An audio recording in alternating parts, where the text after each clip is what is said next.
उदित अगस्त्य पंथ जल सोखा, जिन लो वही सोखई हरिता सर निर्मल जल सोहाव।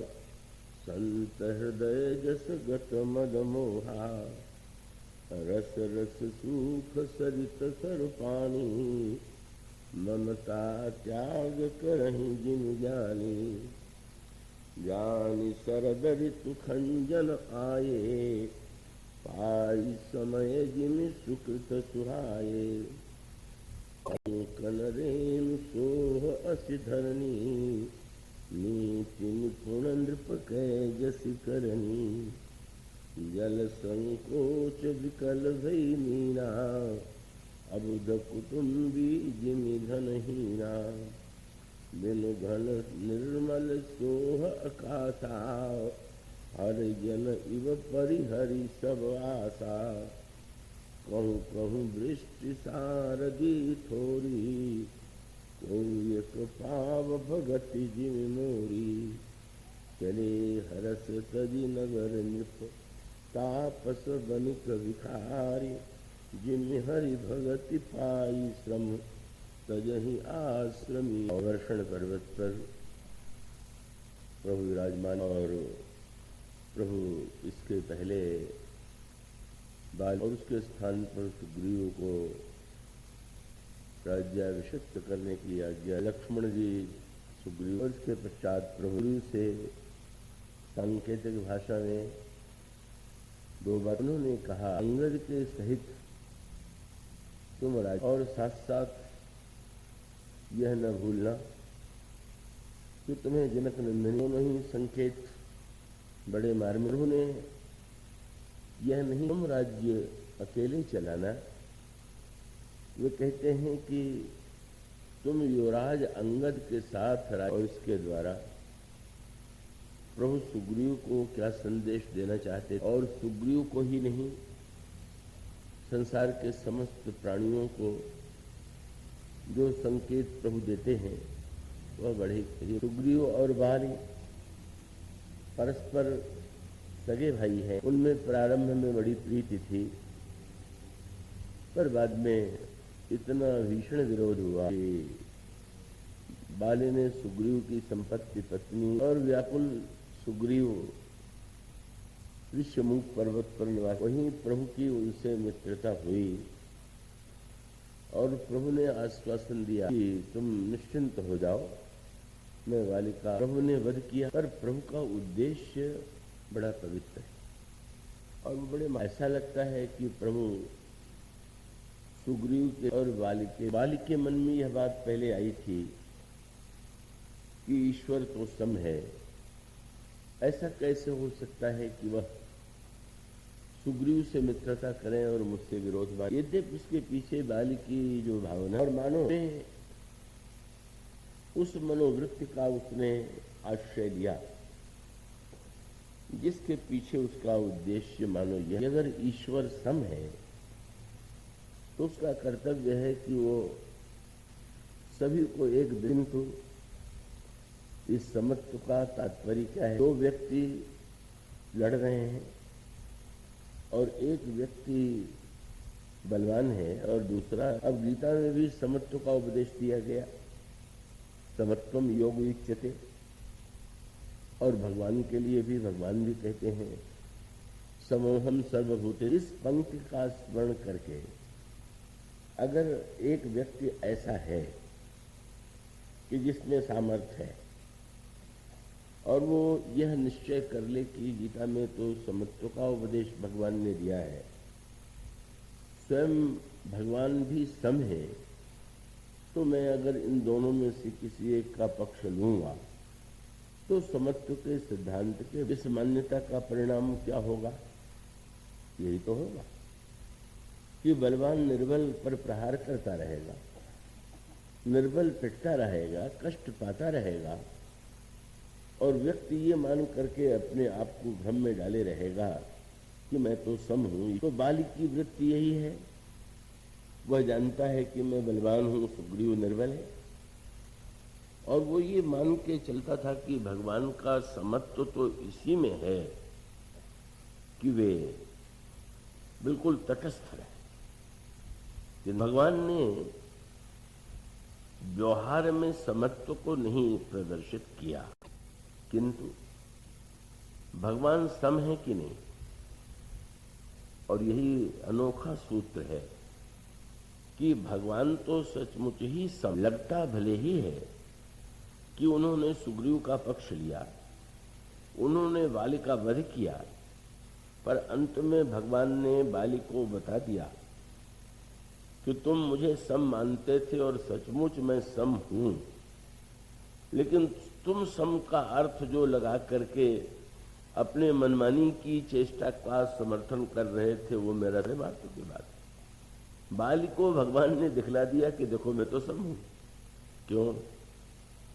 उन्होंने सुग्रीव को शरण में लिया, बाली पर प्रहार किया, लेकिन जब बाली के जीवन में अभिमान मिट गया तो वही प्रभु जो सुग्रीव को शरण में स्वीकार कर चुके हैं वे उतनी ही उदारता से, सरलता से सुग्रीव के मस्तक पर भी हाथ, बाली के मस्तक पर भी हाथ रख देते हैं। और भगवान ये तो कहते हैं कि अचल करूं तो न राखूं। जैसे उन्होंने सुग्रीव की रक्षा की थी उसी प्रकार से वे बाली की रक्षा के लिए भी, और वो सूत्र वही है कि अभिमान के माध्यम से तो तुमने ही ऐसी स्थिति उत्पन्न कर दी कि मुझे यह देख करके कि तुम जैसा व्यक्ति या समाज में ऐसे व्यक्ति हो सकते हैं समत्व की व्याख्या का दुरुपयोग करें, इसलिए मुझे तुम्हें समत्व कितना सुंदर है। बाली को लगा कि सचमुच मैंने जो कहा था कि सम है वो तो प्रभु सम ही। भगवान ने ऐसा लगा कि जब बाली का राज्य छीन करके सुग्रीव को दे दिया तो पक्षपात है, लेकिन गोस्वामी जी कहते हैं कि प्रभु ने तो दिखा दिया कि वे सचमुच सम है। उन्होंने बाली पर प्रहार किया, बाली के हृदय का अभिमान नष्ट हो गया और जब बाली शरणागत हुआ यह उसने स्वीकार कर लिया कि सुनो राम स्वामी सन चलन चातुरी मोर, प्रभु अजहू में पापी अंत काल गति तोड़। तब भगवान श्री राम ने सिर पर हाथ ही नहीं रखा, बाली से जीवित रहने का अनुरोध किया, और बाली ने जब उसे स्वीकार नहीं किया तो कैसा अनोखा समत्व है।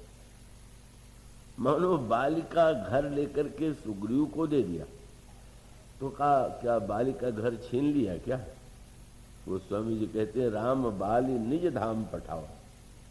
भाई हम वहां का धाम सुग्रीव को दे देते हैं, मैं अपना धाम तो मैं दे देता हूं। तो समत्व जो प्रभु का है वो वस्तुतः कल्याणकारी समत्व है।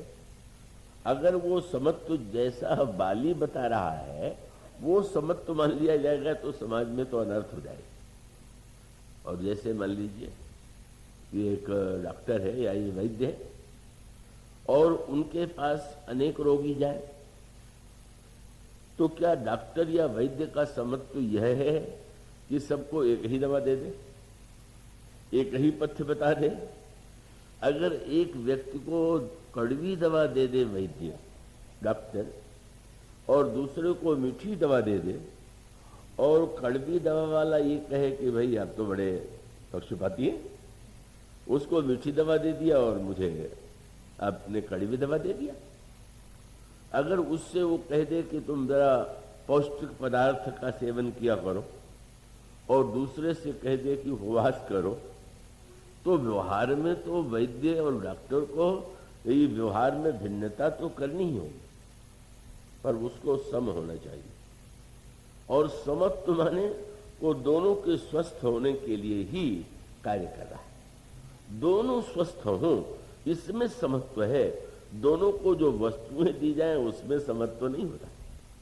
और यही सत्य प्रभु ने प्रकट किया। और इसीलिए कैसी अनोखी बात है, बाली का वध होने के बाद सुग्रीव को राज्य तो दिया, किंतु राज दीन सुग्रीव कह अंगद कह जुबराज।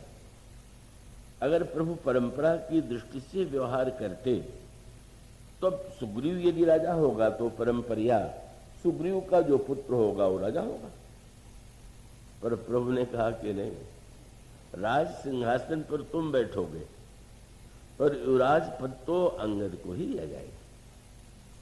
और प्रभु को तो स्मरण है ना, भगवान ने कहा वाली से तुम जीवित रहो, तो वाली ने कहा महाराज अब इस शरीर का इससे बड़ा सदुपयोग क्या होगा कि मृत्यु के समय आप मेरे सामने हैं, मुझे नहीं चाहिए शरीर, लेकिन हाँ अपने स्थान पर मैं सेवक आपको दे रहा हूं। और क्या किया, अंगद को बुलाया, और अंगद को बुला करके बाली ने अंगद का हाथ प्रभु के कर कमलों में, और ये कहा कि महाराज शास्त्रीय कहते हैं कि पुत्र तो पिता के ही सदृश है, उसकी आत्मा के समान है, तो यह पुत्र है, तो तुम सेवा में न रह करके तुमने इनका चुनाव क्यों किया।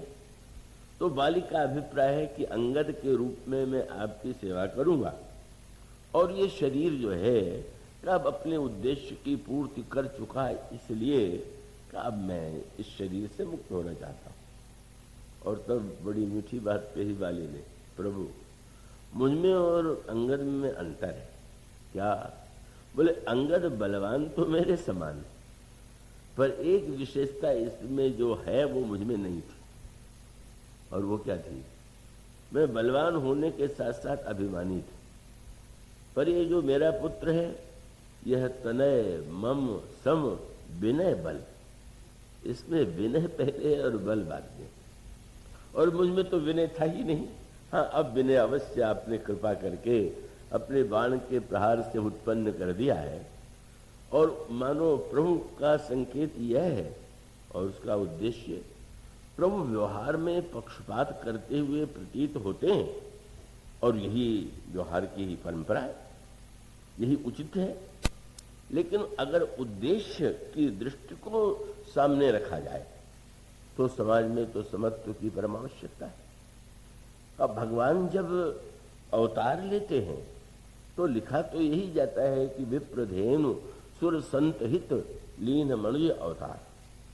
ब्राह्मण, गाय, देवता और संत के हित के लिए भगवान ने अवतार लिया, और ये भी लगता है कि इनका हित करने के लिए ही उन्होंने रावण का वध किया। पर आप जब दृष्टि डालेंगे, इन्हीं अंगद को जब प्रभु ने युवराज बना करके भेजा तो अंगद ने पूछा कि रावण से बातचीत करते हुए मुझे किस भाषा का प्रयोग करना चाहिए। और तब प्रभु ने यही कहा कि अंगद वह सूत्र तो मेरा एक ही है, क्या? काज हमार तासु हित हो। रावण का भी हित, विप्रधेनु सुर संत का हित तो चाहिए, पर उनका जो विरोधी है उसके भी हित के लिए प्रभु यत्न है। इतनी व्यापक दृष्टि। और उसका अभिप्राय है कि यदि मैं रावण पर प्रहार भी करता हूं तो लोक हित के ही साथ साथ रावण का हित भी इसी में है कि उसने अपने आप को इतना रोगग्रस्त बना लिया है कि वो अपने लिए ही नहीं समाज के लिए भी, तो प्रभु की यह जो दृष्टि है वहां दिखाई देती है। अंगद युवराज है, किंतु प्रभु का उद्देश्य क्या है? और बड़े महत्व की बात है। और उद्देश्य ये है, ये व्यवहार का भी सूत्र है, और परमार्थ और व्यवहार का बहुधा ये लगता है कि दोनों का पालन संभव नहीं।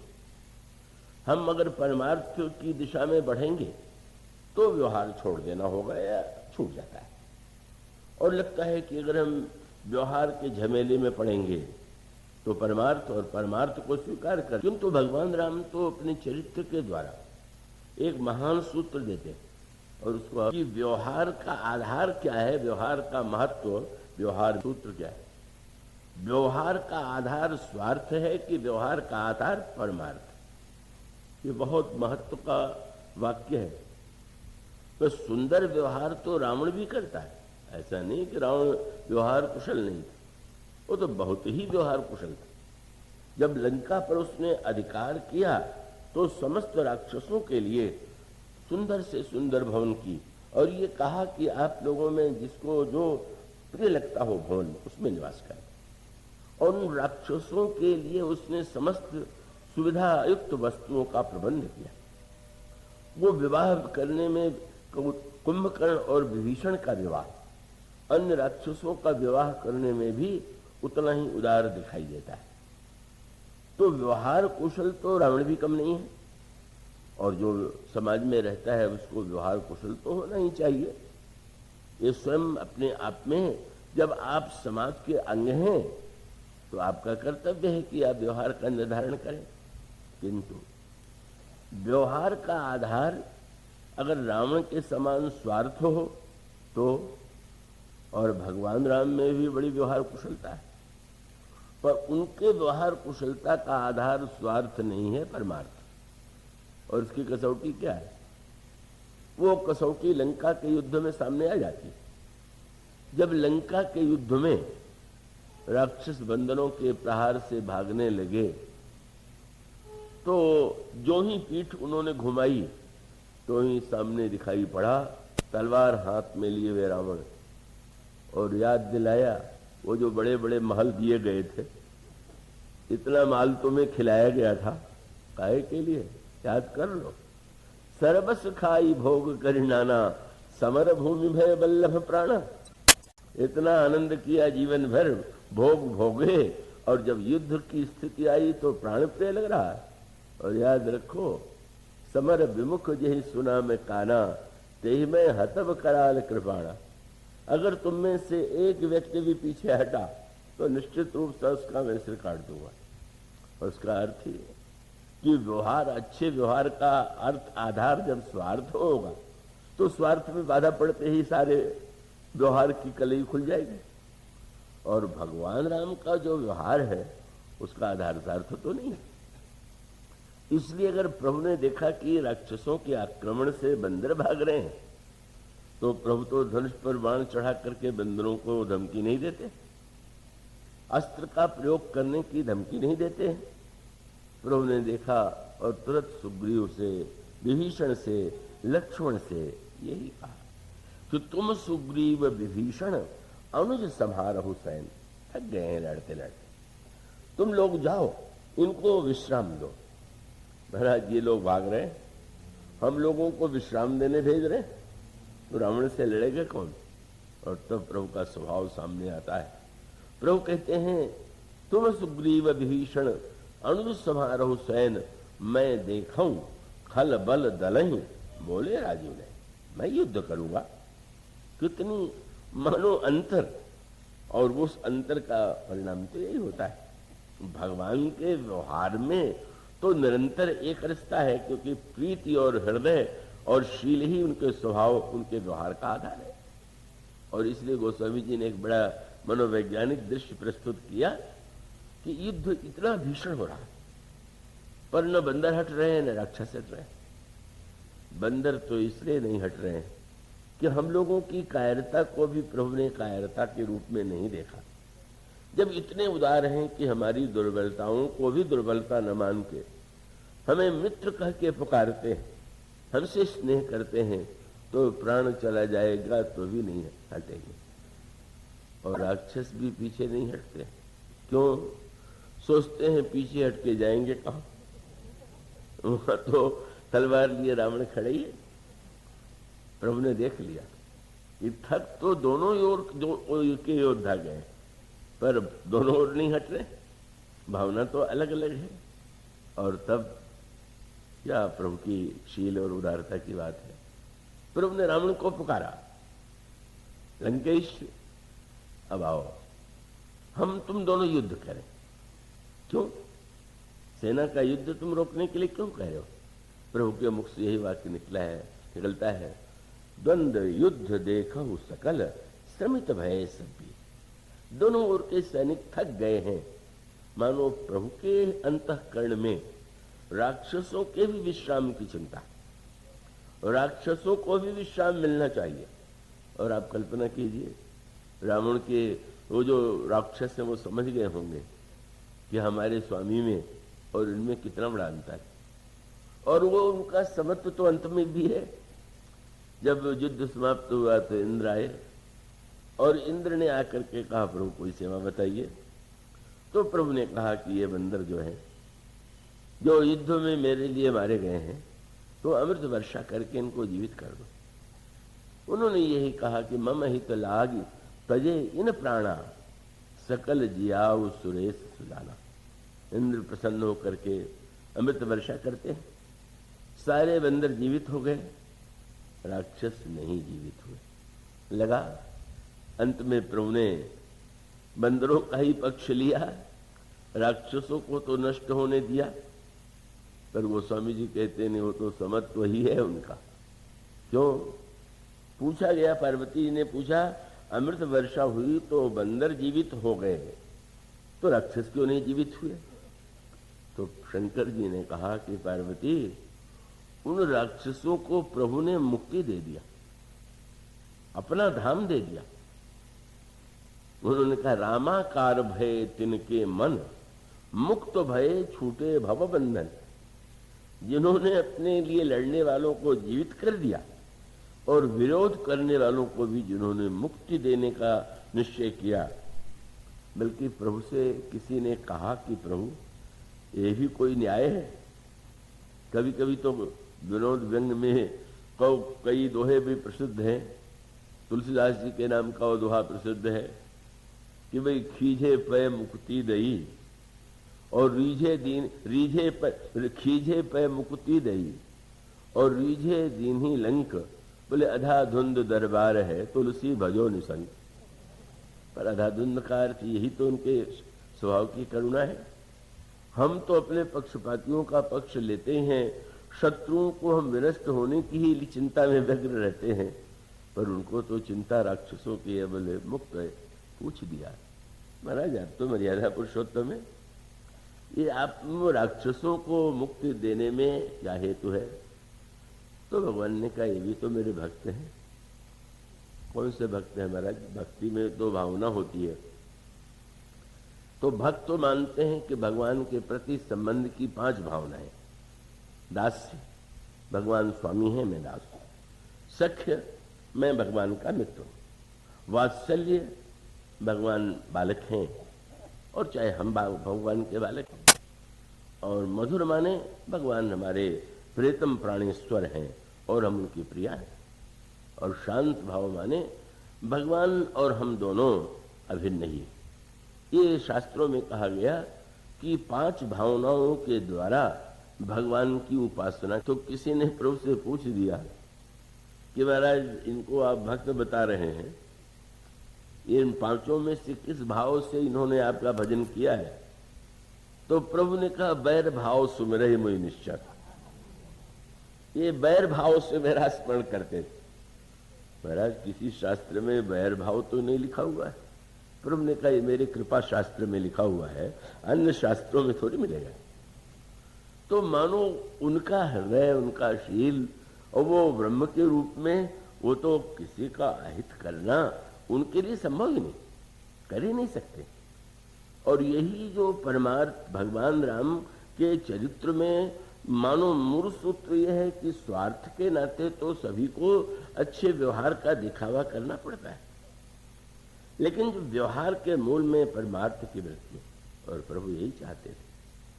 प्रभु ने जब अंगद को राज बनाने के लिए कहा या बनाया, तो प्रभु का उद्देश्य क्या था कि अगर अंगद के मन में ये पीड़ा बनी रहे कि मेरे और सुग्रीव की स्वार्थपरता बढ़ जाए कि मैं राजा हो गया तो राज्य मुझे ही मिलना चाहिए, मेरे पुत्र को ही मिलना चाहिए। प्रभु मानो एक व्यवहार का सूत्र देते हैं। सुग्रीव याद रखना, राज्य चलाते हुए तुम अपने पक्षपातियों को या अपने प्रियजनों को ही श्रेष्ठ पद मत दे देना। तुम्हारा कर्तव्य है कि तुम अंतर ध्यान रखो कि अंगद से प्रत्येक कार्य में तुम सम्मति लो। मानो प्रभु जो है, जिस समत्व के द्वारा उन्होंने बालिका कल्याण किया था, वही समत्व प्रभु का यह भी है। और वो सुग्रीव से भी यही चाहते हैं कि सुग्रीव तुम्हें इस परम व्यवहार के सत्य को नहीं भूलना चाहिए। राज्य चलाने में इस बात को मत भूलो कि जो व्यवहार में ऐसा लगता है कि तुमसे उसका भिन्न मत है या दूरी है, अंगद सहित करे हो तुम राज्य। और आप उसकी कल्पना कीजिए, राजदूत का जो चुनाव किया जाता है वो जो बहुत विश्वस्त होता है उसे राजदूत बनाया जाता है। और प्रभु को जब लंका में राजदूत बना करके भेजने की बात आई तो प्रभु ने दो राजदूत बनाए, एक तो हनुमान जी को और दूसरे अंगद को। किशोरी जी के पास, सीता जी के पास तो हनुमान जी को दूत बना के भेजा, वो तो दूत बन के गए, राजदूत क्यों कहें उन्हें। पर रावण के लंकेश की सभा में जब उन्होंने अंगद को भेजा तो उन्होंने राजदूत का पद दिया। हनुमान जी ने जब पूछा कि मुझे क्या करना है, बस बहु प्रकार सीतहि समुझायो, कही बल विरह बेग तुम आयो। और अंगद ने जब जाते हुए तो प्रभु ने यही कहा, मैं नहीं बताऊंगा। क्यों? बोले बहुत बुझाई तुम ही का कहूं, परम चतुर मैं जा रहा।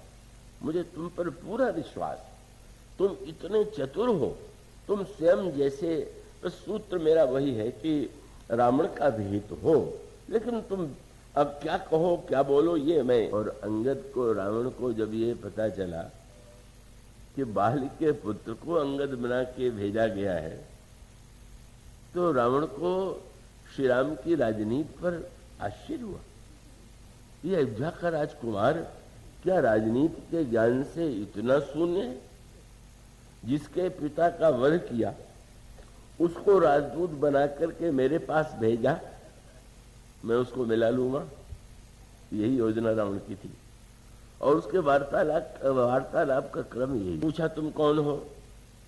अंगद ने रावण से कहा, अंगद नाम बाली कर बेटा, मैं बाली का पुत्र अंगद हूं। अब रावण की प्रश्नावली देखिए। रावण को तो पता है बाली की मृत्यु हो चुकी है, पर अंगद को कुरेदने के लिए कहीं घाव लगा हो और उसको और चोट लगा दिया है जाए। इसी प्रकार से रावण ने तुरंत कहा, अरे तुम हमारे मित्र बाली के पुत्र हो, तो हमारे मित्र कुशल पूर्वक तो हैं। अब कहूं कुशल बाली का अहै, याद दिलाया, तुम मुझसे दूत बन करके आए हो जिसने तुम्हारे पिता का वध किया। व्यंग था, बाली कैसा है? कुशल से तो है हमारा मित्र। और अंगद ने उत्तर दिया कि मुझे तो उतना ज्ञात नहीं है ठीक कि कैसे हैं, पर 10 दिन बाद तो आपकी उनसे भेंट होगी ही, तो आप उनसे पूछ लीजिएगा। दिन 10 गए बाली पह जाई और पूछे वो कुशल सखा। और रावण ने कहा कि आज तक तेरे समान निर्लज्ज व्यक्ति मैंने नहीं देखा। अरे बंदर, तू पितृघाती की सेवा में रहते हुए लज्जित नहीं हो रहा है? तुझे ये नहीं लगता है कि जो तेरे पिता का वध कर चुका है तो उसका दूत बना हुआ है? तुझमें स्वाभिमान नहीं, पिता के प्रति भक्ति नहीं। अंगद ने जो उत्तर दिया, अंगद ने यही कहा कि रावण, तुम मुझे भड़काना चाहते हो। अगर मैं उस दृष्टि से देखता अपने पिताजी की मृत्यु को जिस दृष्टि से तुम देख रहे हो, तो स्वयं मैं श्री राम को चुनौती देता, युद्ध करता, प्राण चला जाए तो भी मैं बदला लेने की चेष्टा करता। लेकिन तुम मत भूलो कि मैं श्री राम को वैसा नहीं मानता हूं जैसे तुम मानते हो। और कहा, रे मूर्ख दुष्ट, तू जानता है, सुनु सठ भेद होई मन ताके, श्री रघुवीर हृदय नहीं जाके। वो तो प्रभु जो है हृदय में विद्यमान है, और ऐसी स्थिति में मुझसे पूछो, तुम पता तो लगाओ कि हमारे पिता की मृत्यु के समय कितनी दिव्य स्थिति हो गई थी। उस प्रहार के द्वारा बाली ने कितनी धन्यता का अनुभव किया था, और तुम्हारी मृत्यु में विषमता है, भेद है, इसलिए तुम ये जो मुझे उत्तेजित करने का प्रयास कर रहे हो, ये सफल नहीं हो सकता। तो मानो भगवान श्री राम ने व्यवहार और परमार्थ का जो एक सूत्र दिया, और वो बड़े महत्व का है कि व्यवहार तो बहुत अच्छा करना ही चाहिए, केवल स्वार्थ से नहीं। उसके मूल में वह वृत्ति होनी चाहिए जो भगवान श्री राम उस परमार्थ तत्व के संदर्भ में का अंगद के प्रति जो प्रभु का व्यवहार है।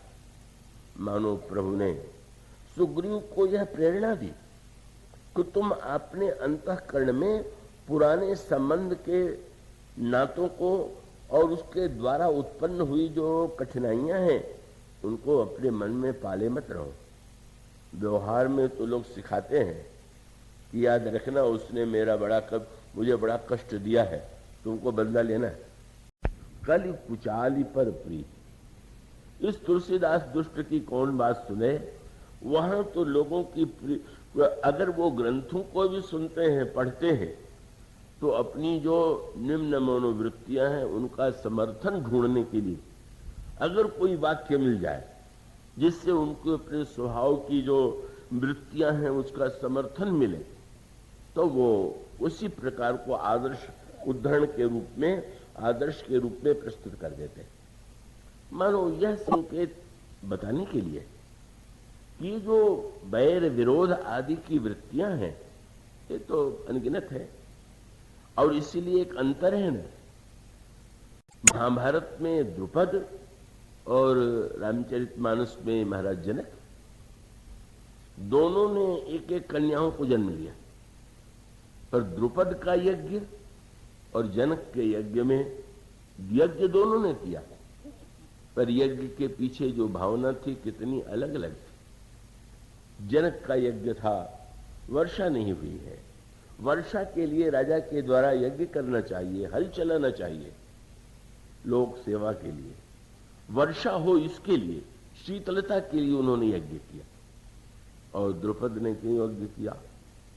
द्रुपद और द्रोणाचार्य जब पढ़ते थे तो परस्पर मित्र थे, और उस समय मित्रता में द्रोणाचार्य से द्रुपद यही कहते थे कि मैं जब राजा बनूंगा तो आधा राज्य तुम्हें, पढ़ने के बाद चले गए। द्रोणाचार्य जी का जीवन बड़े दरिद्रता में बीतने लगा, यहां तक कि अपने पुत्र अश्वत्थामा को दूध पिलाने की भी क्षमता उनमें नहीं थी। और तब उनको याद आई कि मित्र ने तो आधा राज्य देने के लिए कहा था, अगर मैं वहां चलूंगा तो दरिद्रता दूर हो जाएगी। पहुंच गए। द्रोणाचार्य को देख करके द्रुपद ने, वो तो समझते थे कि वो सिंहासन से उठ करके गले लगेंगे, वो तो खड़े रहे जैसे देखे नहीं अनजाने। और तब द्रोणाचार्य ने यही कहा कि आपने मित्र मुझे पहचाना नहीं, मैं द्रोणाचार्य हूं। और हंसने लगा। अच्छा, अरे लड़कपन में कितने लड़के पढ़ते हैं, अब हम राजा होने के बाद सबकी याद रखें। बड़ी चोट लगी। राज्य देने की, आधे राज्य की तो बात यह है कि स्वागत भी नहीं, सहायता भी नहीं। और तब द्रोण में घोर प्रतिक्रिया उत्पन्न हुई, और जब पांडवों को उन्होंने शस्त्र विद्या की शिक्षा दी, तो शिक्षा देने के बाद वो स्वामी जी जो बात आप महाभारत में पढ़ती है, वो ये उनसे जब गुरुदक्षिणा शिष्यों ने कहा कि क्या दें, तो उन्होंने कहा कि अगर आप गुरुदक्षिणा देना चाहते हैं तो राजा द्रुपद को बंदी बना के मेरे सामने, में शक्ति नहीं थी, पर अर्जुन ने सचमुच द्रुपद को बंदी बना लिया और बंदी बना करके द्रोणाचार्य के सामने खड़ा कर दिया। द्रोणाचार्य ने कहा कि अब तुमने मुझे पहचाना, और फिर ये कहा कि अब तुमने आधा राज्य देने के लिए कहा था, तो तुम्हारे वचन को सत्य करने के लिए मैं तुम्हें छोड़ तो देता हूं, पर तुम्हारा आधा राज्य। द्रोणाचार्य अपना अपमान नहीं भूले, बड़ी भूल हुई थी। और उसके बाद द्रुपद को ये पश्चाताप होना चाहिए था कि सचमुच मैंने बड़ा अपमान किया था, बड़ी भूल की थी कि हमने वचन दे करके अपने मित्र का सत्कार तक नहीं किया। पर द्रुपद के हृदय में बदले की आग जलने लगी, और तब उसने यह निर्णय किया कि ऐसा मैं यज्ञ करूंगा कि इस यज्ञ से ऐसा पुत्र उत्पन्न हो जो द्रोणाचार्य को मार सके। कितनी भावना का अंतर है। यज्ञ भी किया जा रहा है तो बदला लेने के लिए, और बदले में भी सामने वाले व्यक्ति का अपराध नहीं है, फिर भी मुझे अपमानित होना पड़ा। और इसलिए कैसी विडंबना है। द्रौपदी का विवाह उसी अर्जुन से द्रुपद ने किया जो उन्होंने बंदी बनाया था, पर उस यज्ञ से ही धृष्टद्युम्न का जन्म हुआ, और धृष्टद्युम्न का जन्म होने के पश्चात यही यज्ञ में ये ज्ञात हुआ कि धृष्टद्युम्न के द्वारा द्रोणाचार्य का वध होगा। और उसके बाद द्रोणाचार्य के पास धृष्टद्युम्न को शिक्षा लेने के लिए भेजा गया और उन्होंने शस्त्र विद्या उन्हें दी।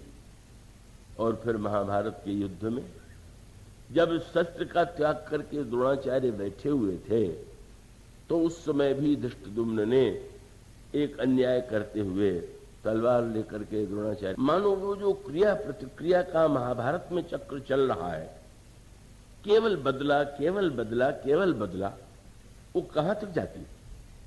उस समय बड़े क्षुब्ध हुए अर्जुन, और अर्जुन ने बड़ा विरोध किया, लेकिन शांत होना पड़ा। और तब फिर वो कथा महाभारत में पढ़ते हैं कि धृष्टद्युम्न द्रोणाचार्य के पुत्र अश्वत्थामा ये बदले की अग्नि में जलने लगे। मेरे पुत्र का इस प्रकार मेरे पिता का वध किया गया। और तब जब युद्ध पांडव जीत चुके थे और गए थे भगवान कृष्ण के साथ कहीं तीर्थ स्नान के लिए, तो एक अक्षोहिणी सेना जो बची हुई थी पांडवों को, 3 योद्धाओं ने मिलकर के, कृपाचार्य, कृतवर्मा और अश्वत्थामा, कृपाचार्य और कृतवर्मा बाहर खड़े हो गए, अश्वत्थामा ने भीतर प्रवेश किया, सबका वध। लेकिन जब सामने उसने धृष्टद्युम्न को देखा तो धृष्टद्युम्न सो रहा था और लात मार करके अश्वत्थामा ने उसे जगाया। देखा द्रोणाचार्य के पुत्र को, घबरा गया धृष्टद्युम्न और उसने यही कहा कि आचार्य पुत्र, अब आप जल्दी से, आप क्रोध में हैं, मेरा सिर काट लीजिए। पर अश्वत्थामा ने कहा नहीं नहीं, मैं तुम्हारा सिर नहीं काटूंगा, क्योंकि सिर से काटने पर तुम स्वर्ग में जाओगे। मैं तो लात घूंसे से मार के हत्या करूंगा, जिससे मर के तुम प्रेत बनो। यही किया। धृष्टद्युम्न का सिर जो है तलवार से ना काट करके घूंसे और लात से, मानो वह जो एक क्रम है, इन वृत्तियों का जो क्रम है वो तो अनंत है। और जहां पर भगवान श्री राम, मानो उसका अभिप्राय ये है कि इस क्रम को कहीं न कहीं तो रोकने की आवश्यकता है, परिवर्तित करने की आवश्यकता है। इन वृत्तियों को निरंतर हम अगर प्रविष्ट कराते जाएंगे, यही है प्रभु का दिव्य आदर्श। और यही सूत्र उन्होंने दिया था सुग्रीव को।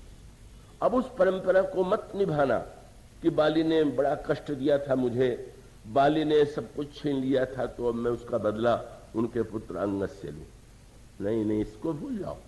तुम्हें और अंगद को मिलकर के ही साथ सूत्र यही था कि ये तुम कब कर पाओगे, जब तुम इस बात को मत भूलो कि तुम्हें सीता जी का, बस अंगद सहित करहु तुम राजू, संतत हृदय धरहु मम काजू। और सूत्र यही है कि सीता जी की खोज में जो रहेगा, लगेगा, वही व्यक्ति ऐसा उदार हो सकता है, दूसरा व्यक्ति थोड़ी हो सकता है। क्यों? सीता जी है मूर्तिमती भक्ति, वो तो भक्त ही इतना उदार हो सकता है। और वही सूत्र जो कल आपके सामने चल रहा था कि वर्षा ऋतु के बाद भगवान श्री राम के सामने जब शरद ऋतु का आगमन होता है और तब प्रभु का एक चित्र आता है, जब वो वर्षा ऋतु व्यतीत हो जाने के बाद वे आशा करते थे कि बीच में कभी सुग्रीव आवेंगे और उनको सीता की सुध लगाने का भान होगा। पर राजकाज में, वासनाओं में वे इतने डूबे कि भक्ति को भूल गए। और याद रखिए, भगवान ने बार बार जिस शब्द का प्रयोग किया, निर्मल निर्मल निर्मल, और वहां भी प्रभु ने एक बड़ा सुंदर वाक्य कहा। आप शब्द पर प्रभु के ध्यान दीजिए। उन्होंने कहा, लक्ष्मण, जिन नदियों में और जिन सरोवरों में का जो जल था वो गंदा हो गया था, लेकिन देखो ना, शरद ऋतु आने पर वो जितनी मिट्टी थी वो नीचे बैठ गई। कैसे? सरिता सर निर्मल जल सोहा, संत हृदय जस गत मद मोहा।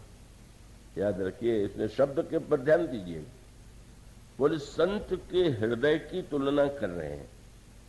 मानो संकेत क्या है?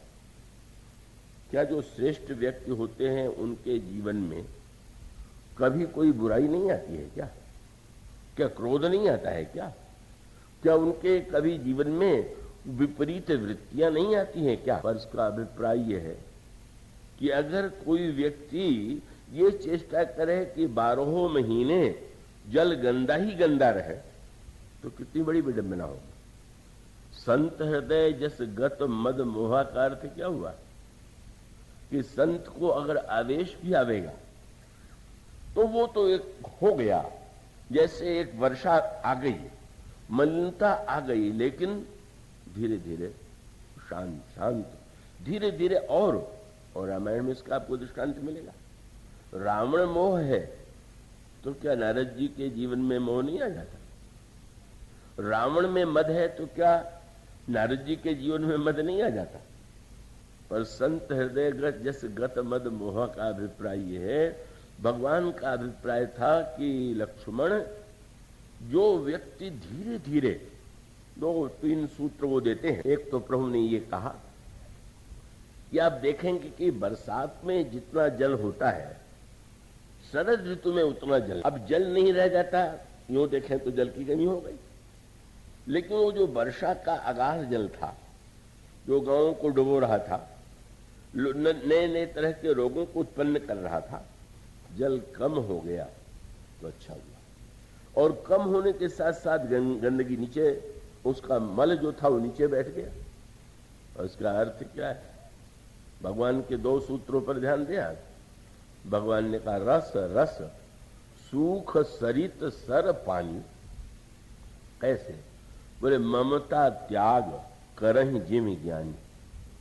आप जाइए जिस समय शरद ऋतु में सरोवर के किनारे खड़े होइए और कल जाइए तो आपको लगेगा कि कोई अंतर नहीं, लेकिन आप देखेंगे कि धीरे धीरे कुछ दिनों के बाद जितना जल था वो बहुत कम हो गया। गोस्वामी जी ने कहा जो ज्ञानी होता है वो ममता का त्याग जो है इसी तरह से धीरे धीरे। और मानो संकेत क्या है? कई लोग वाणी के द्वारा तो ममता का त्याग रोज करते रहते हैं। संसार मिथ्या है, कोई अपना नहीं है, सब कुछ ये वाणी का विलास तो दिखाई देता है, पर वृत्ति में ममता ही कूट के भरी। या तो अहमता या ममता, मैं और मेरापन, यही जो 2 वस्तुएं हैं व्यक्ति के अंतःकरण को सबसे अधिक मलिन बनाती हैं। और यह मैं और मेरापन जो है इससे मुक्त होना है। पर मैं और मेरेपन से मुक्त होना प्रवचन में सरल हो सकता है, पर जीवन में तो बड़ा कठिन है। पर इसको कैसे इसका धीरे धीरे हमारे जीवन में अभिमान और ममता, मैं और मेरापन कैसे क्रमशः कम होता जाए। भगवान कहते हैं ज्ञानी पुरुष जो है वो रस रस सूख सरित सर पानी ममता त्याग। अनेक लोग होते हैं कि जो वैसी बात ही नहीं करते, सब कुछ छोड़ करके भी लगता है कि त्यागी हो गए, सन्यासी हो गए, लेकिन क्या वो सचमुच भीतर से त्यागी होते हैं क्या? ये नहीं कि त्यागी कोई नहीं होता, पर मानो सूत्र ये है कि क्या वस्तु का त्याग जो है वही त्याग है क्या? वस्तु का त्याग करने पर यही तो लगता है कि इस व्यक्ति ने ममता को छोड़ दिया, लेकिन ममता को छोड़ने के बाद जिसको बार बार याद आती रहती है कि मैंने ये छोड़ दिया, मैंने वो छोड़ दिया, मैंने ऐसा छोड़ दिया, क्या है? ममता दिखाई दे रही है कम हो गई और मैं बढ़ गया। और उसके साथ साथ जो भीतर की ममता होती है, कब वो ममता तो का वस्तुतः जिसे त्याग कहते हैं वो त्याग वस्तु का नहीं है, त्याग तो है मैं और मेरेपन का। और इसीलिए जिस समय चित्रकूट की ओर शिवभरत जाते हैं, निर्मलता के मापदंड रामचरितमानस में यदि कोई हैं तो शिवभरत है। उनके संदर्भ में निर्मल शब्द का जितना प्रयोग किया गया है और किसी के संदर्भ में नहीं। बार बार भगवान श्री राम अपने श्रीमुख से कहते हैं कि तात तुम्हार विमल जस गाई, पाई ही लोकहु वेद बढ़ाई। प्रभु बार बार कहते हैं कि भारत, तुम्हारा यश इतना निर्मल है कि उसका गायन करके तो लोक और वेद भी बड़प्पन प्राप्त करेंगे। और साथ साथ गोस्वामी जी ने एक मापदंड बताया, अगर हम चाहते हैं, मैं आशा करता हूं अब थोड़ा सा गंभीर प्रसंग आप सुन लेंगे, और उसका संकेत ये है कि जब आकाश में चंद्रमा उदित होता है तो ये माना जाता है कि चकोर जो है कब वो उस चंद्रमा की ओर ही रात भर दे। अब यहां पर सूत्र यह है कि चंद्रमा की ओर जो चकोर लगा हुआ है उसका परिवार भी है, चकोरी भी है, उसके बच्चे भी हैं, पर चंद्रमा की ओर जब वो एकटक देखता है तो बार बार भक्तों की तुलना चकोर से की गई और भगवान की तुलना चंद्रमा से की गई। बार बार ये उपमा गोस्वामी जी को बड़ी प्रिय लगती है और सर्वत्र आपको रामायण में ये उपमा मिलेगी, शरद शशि। वो शरद और शशि और इसका संकेत संदर्भ तो रामायण में बार बार दोहराया गया। कब वो शरद शशि जनु चितो चकोरी, अथवा राम ही लखन विलोकत कैसे, शशि चकोर किशोरक जैसे। सूत्र क्या है? वो रामायण में संकेत ये किया गया कि भरत जी के हृदयाकाश में जो प्रेम का चंद्रमा उदित हो रहा है, आओ चकोरी को उस चंद्रमा की दिशा में प्रेरित करें। और वो चकोरी कौन सी है? का वो चकोरी जो चंद्रमा को देखती है वो एक भौतिक, पर गोस्वामी जी कहते हैं कि हमारा आपका कर्तव्य है कि सुमति चकोर कुमारी, हमारी आपकी जो बुद्धि है वही चकोर कुमारी बन जाए। और भरत विमल यश विमल विधु, बार बार एक ही शब्द का प्रयोग है। भरत विमल यश विमल विधु और सुमति चकोर कुमारी।